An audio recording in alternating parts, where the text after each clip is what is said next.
మోకాల నొప్పులకు ఎటువంటి సర్జరీ లేకుండా ఎపియాన్ పెయిన్ క్లినిక్ అందిస్తున్న అత్యాధునిక చికిత్స. అంతర్జాతీయ మహిళా దినోత్సవ శుభాకాంక్షలు రమ్మ గారు. మహిళా దినోత్సవ శుభాకాంక్షలు జయ. సుమన్ టీవీ ప్రేక్షకులందరికీ, ముఖ్యంగా మహిళలందరికీ happy women's day. Women's day అనగానే చాలా కార్యక్రమాలు జరుగుతూ ఉంటాయి. మీరు నేను కూడా వెళ్తూ ఉంటాము. మనం కూడా స్పెషల్ ప్రోగ్రామ్స్ చాలా చేస్తూ ఉంటాం. ప్రతి సంవత్సరం మాట్లాడుకుంటూనే ఉంటాం కదా రమ్మ గారు. ఈ విమెన్స్ డేకి ఈ సంవత్సరం నుంచి మనలో ఎలాంటి మార్పులు వస్తే బాగుంటాయి? ఎదుటివారి దృష్టి కావచ్చు, మన వైపు నుంచి కావచ్చు, మనం ఎలాంటి మార్పులు చేర్పులు చేసుకొని సమాజంలో ముందుకెళ్తే బాగుంటుంది అని మీరు భావించారు రమ్మ గారు?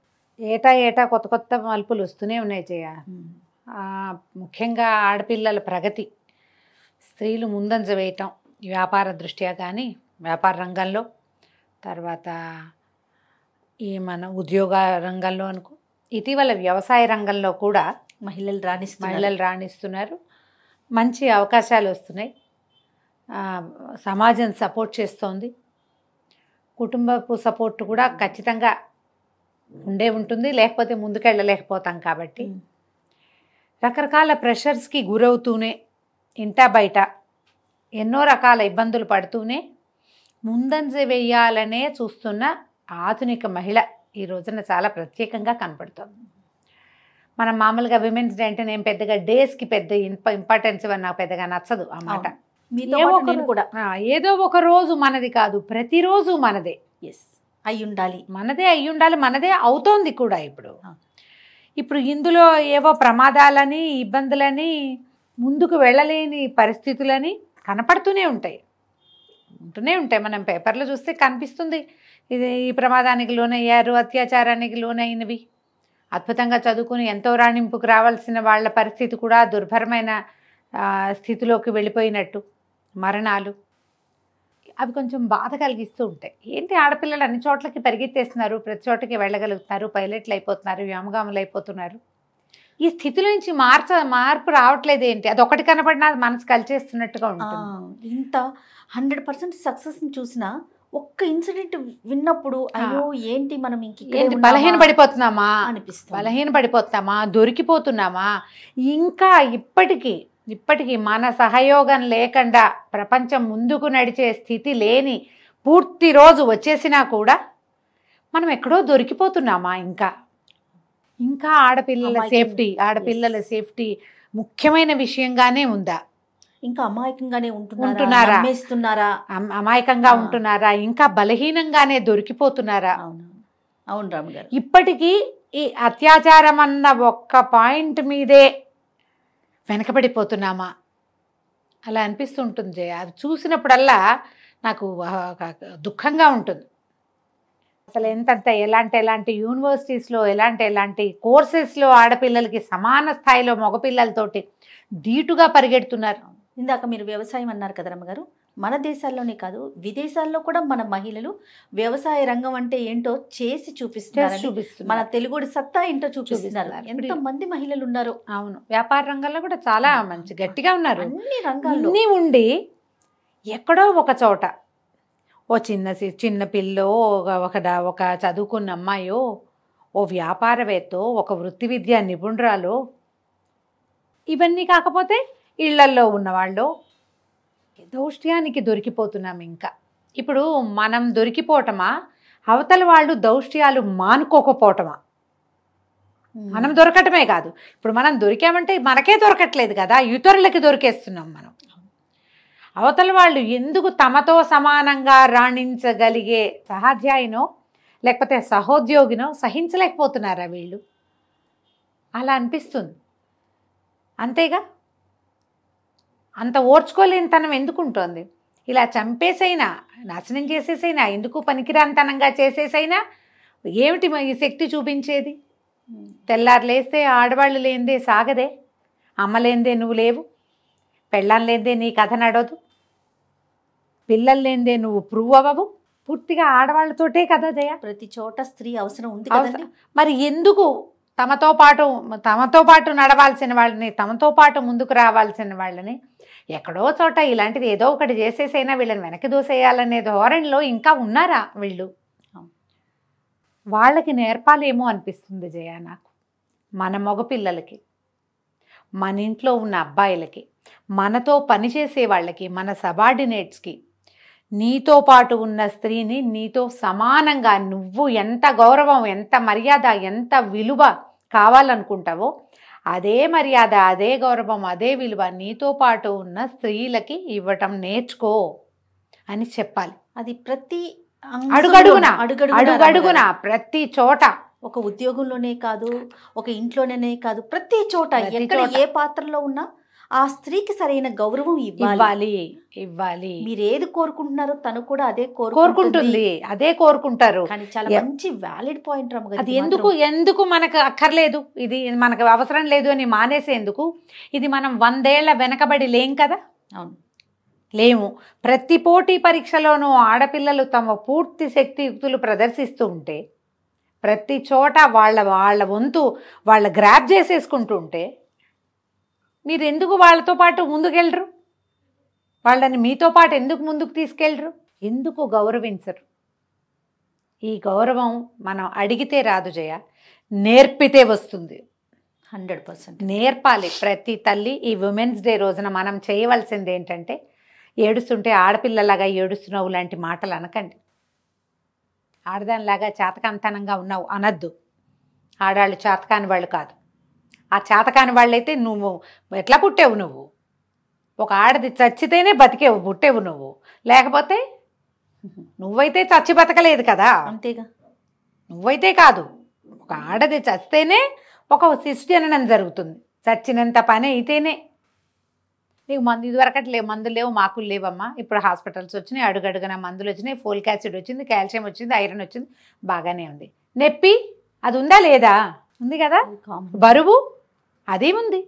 9 నెలలు ఇంత సమయం అదే ఉంది. ఉన్నప్పుడు దానికి తగిన గౌరవం నువ్వెందుకు ఇవ్వవు? నువ్వు ఇవ్వట్లేదంటే నువ్వు నీ పుటక్కే గౌరవం ఇవ్వటం లేదు కదా. దాన్ని గౌరవించడం మనతోటి ఉన్న మగవాళ్ళకి నేర్పాలి.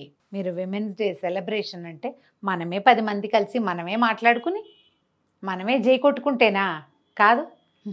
మన ఇంట్లో ఉన్న పిల్లలకి మంచి మాట చెప్పండి. మీరు అత్తగారులు అయినప్పుడు, నాయనమ్మలు అమ్మమ్మలు అయినప్పుడు, ఒక పక్కింటి వాళ్ళ అమ్మాయి గురించి మాట్లాడేటప్పుడు మనలాంటి ఆడపుట్టుకని తేలిక చెయ్యొద్దు. ఆ చులకన భావం మన దగ్గర పోగొట్టుకోవాలి. మనం దానికి వెయిట్ ఇవ్వాలి. నేను చిన్న వీడియోలు చూస్తాను జయ, అప్పుడప్పుడు కొన్ని భలే నచ్చుతాయి నాకు. అందులో ఒకటి ఇప్పుడు చెప్తా చూడు. ఒక కోడలు ఏదో తుడుస్తూ ఉంటుంది. అత్తగారు అడుగుతుంది, క్యా కర్ రే హో బేటా అని.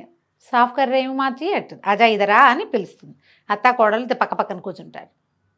తేరా మాయికా నయ్యే మేరా మాయికా నయ్యే హమ్ క్యూ కరే అంటుంది. తో కౌన్ కర్తా హై అని అడుగుతుంది కోడలు. అడిగితే జిస్కా మాయికా హై ఓ కరేగా హమ్ క్యూ కరేగా అండి. అత్తగారు చేయదు, కోడలు చేయదు, వాళ్ళ అమ్మాయిలు వాడే తుడుచుకుంటాడు, మానుకుంటాడు. లేకపోతే తల్లులు అత్తగారులు ఇలా మాట్లాడగలిగే రోజు వస్తే మనం హ్యాపీ విమెన్స్ డే చెప్పుకోవచ్చు. Super concept. మీరు గనక ఒక అత్తగారైతే, మీరు అమ్మగా ఉంటే మీ పిల్లల్ని ముందుకు తీసుకెళ్తారు. మీరు అత్తగారైనప్పుడు మీ కోడల్ని ముందుకు తీసుకెళ్ళండి. ఆ రోజు హ్యాపీ విమెన్స్ డే అవుతుంది. మీరు ఒక సంస్థలో పెద్ద పోస్ట్లో ఉంటే మీ కింద ఉన్న ఆడపిల్లలు మీలాగానే తలెత్తుకుని ఉండగలిగే స్థితి కల్పించండి. అప్పుడు హ్యాపీ విమెన్స్ డే. మీరు ఒక కాలేజీ ప్రిన్సిపల్గానో, ఒక స్కూల్కి హెడ్ మిస్ట్రెస్గానో ఉండి చాలామంది ఆడపిల్లల్ని మీరు చదివించేటప్పుడు ఆడపిల్లలు ఒద్దిగ్గా ఉండాలి కాదు చెప్పాల్సింది, మగపిల్లల్ని లైన్లో ఉంచాలని నేర్పించండి. అప్పుడు హ్యాపీ విమెన్స్ డే. అప్పుడు కదా జరిగేది. ప్రతి వాళ్ళు ఒద్దిగ్గానే ఉండాలమ్మా. ఆడకైనా మగకైనా ఒద్దిక అవసరమే. వీళ్ళని మాత్రమే లైన్లో పెట్టి వాళ్ళని వదిలేస్తామంటే అచ్చుపోసి అట్లా కుదరదుగా. వీళ్ళు లైన్లో ఉండాలంటే ఆ లైన్కి గీతల్లో నుంచోటం వాళ్ళకు కూడా రావాలి. అది నేర్పించేందుకు ఈ విమెన్స్ డే రోజున కంకణం కట్టుకోండి. మీ ఇంట్లో నుంచే స్టార్ట్ చేయండి. మీరున్న సంస్థల్లోనే మొదలు పెట్టండి. ఒక 5-10 ఏళ్ళకైనా మనం ఇలా రోజు చూసేటువంటి సంఘటనలు పేపర్లో నెలకో 2 నెలలకో 3 నెలలకో ఎక్కడో తప్పిదగిన యాక్సిడెంట్ అట్లా చూడగలిగితే మనం హ్యాపీ విమెన్స్ డే చేసుకోవచ్చు. తప్పకుండా రమ్మగారు. మరి ఆడపిల్లలకి ఇదే వారికి కూడా వీళ్ళకి కూడా ఆడపిల్లలు ఇప్పుడు మనం సరిగ్గా ఇప్పుడు మనం ఒకళ్ళని లైన్లో పెట్టాలి. నువ్వు అవతల వాళ్ళకి లైన్ చూపించాలంటే నువ్వేం చేయాలి? ముందు ఖచ్చితంగా లైన్లో ఉండాలి. నువ్వు లైన్లో ఉండాలి. నీకొక హద్దు ఉండాలి. విలువలు పోగొట్టుకోవద్దు, మర్యాద వదిలిపెట్టుకోవద్దు. నువ్వు విలువ మర్యాద రెండు ఉండాలంటే నువ్వు అందులో ఉండాలి.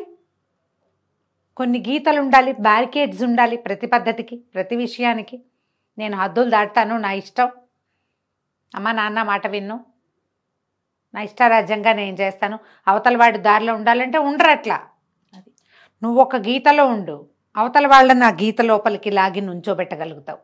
నీకే గీతలు లేకపోతే అవతల వాళ్ళకు కూడా ఉండవు. ఇప్పుడు వాడికి ఉండాలి, వాళ్ళని పద్ధతిలో ఉంచాలనుకో, అదే కదా చెప్పుకుంటున్నాము. మరి దానికి ముందు మనం ఉంచాలిగా అక్కడ. ఎస్, మనకి కూడా కొన్ని హద్దులు, సరిహద్దులు, పద్ధతి, విధానము, ఎథికల్గా ఉండటము, ఇది బై ప్రాక్టీస్ రావాలి జయ. సడన్గా పెద్దవాళ్ళం అయిపోయాక ఏమిటో వచ్చేదు, ముందు నుంచే ఉండాలి అది. కనీసం ఈ విషయంలో నేను ఇలా ఖచ్చితంగా ఉంటాను, నేను సరైన పనే చేస్తా, చెడ్డది చెయ్యను, ఎవరితోటైనా ఒక మాట అనిపించుకోవడానికి సిద్ధంగా ఉండను. నేను అసలు మాట అనేదాకా రావద్దు, అసలు ఆ ధోరణి ఉండాలి. ఉంటే మనం ఎప్పుడు హ్యాపీ విమెన్స్ డే చేసుకోగలుగుతాం. ప్రతి రోజు మనదే అవుతుంది. అంతే కదా రమ్మగారు. ధైర్యంగా ఉండటం, ఏ కష్టం వచ్చినా సరే నిలబడి ఉండటం, ప్రతి సమస్యకి ఒక పరిష్కారం ఉంటుందని ఆలోచించటం. అంతే కదా రమ్మగారు.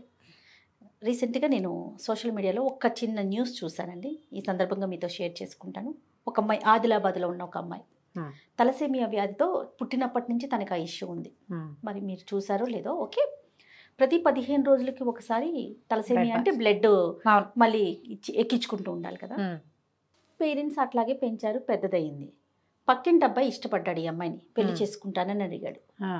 వీళ్ళ పేరెంట్స్ డాక్టర్ రిపోర్ట్స్ ఇచ్చి, బాబు ఇది మా అమ్మాయి పరిస్థితి, అయినా సరే నువ్వు చేసుకుంటానంటే మీ పెద్దవాళ్ళని ఒప్పించి తీసుకురా, అప్పుడు పెళ్లి చేస్తామన్నారు.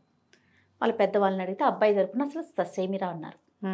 అయినా సరే ఈ అమ్మాయికి ఈ వ్యాధి ఉన్నా సరే నేను ఈ అమ్మాయిని ఎట్టి పరిస్థితుల్లో పెళ్లి చేసుకుంటానని చెప్పి అతను పెళ్లి చేసుకున్నాడు.